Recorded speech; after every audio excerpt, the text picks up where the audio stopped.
Intensity 3 sang magnitude 4.8 earthquake nabatyagan sa syudad sang Iloilo. Mga Pamuluyo Napuhag sang asod-asod nga pagtay-og inigin tutukan ni Daryl Marie Sarmiento. Excited na kuntani nga magbalik sa eskwelahan ang ining mga estudyante kainas sang aga. Apang anak pa lang mag-umpisa ang klase sang gulpiyada nga nagtay-og dala sang intensity 3 o kun 4.8 magnitude nga linog. Nagwa sa mga buluthuan ang mga estudyante kag nagtipon sa sagwa sang eskwelahan. Pahayag sang isa ka Iloy, gilayon niya nga ginkuha ang iya sini nga bata sang iya natalupangdan nga nagalinog na. Sa sunod ba lang ka toilet ang bata ko, tigin kuha ko sila kag dalon magwa na lang kag magkanto sa field.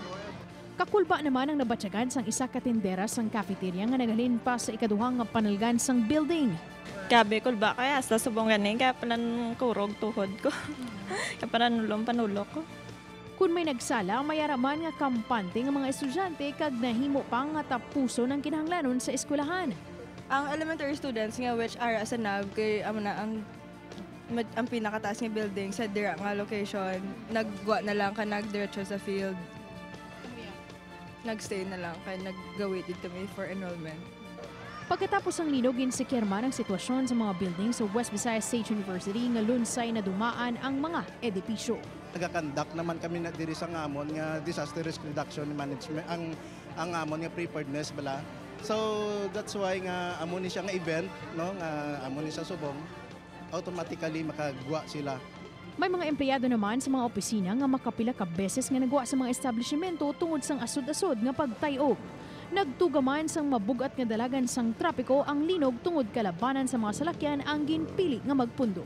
Samtang sa banwa sang Gimbal makita sa CCTV camera ang pagkinarangkaran sa mga empleyado sang munisipyo. Nagdalagan sila sa pagwa sa Municipal Hall agud magpangita sang mas hilway nga lugar. Sentro sang magnitude 4.8 nga linog ang Gimbal nga nabatyagan alas 10:54 sang aga. Sa Igokulo Gimbal nahulog ang portion sang beam kag kisame sang kindergarten room. Maswerte kay bago lang natapos ang klase sang mga bata. Makita man ang halit sang linog sa Kabasi Santa Rosa Elementary School. May nag-crack nga portion sang hulot klasihan. Daryl Marie Sarmiento, One Western Visayas.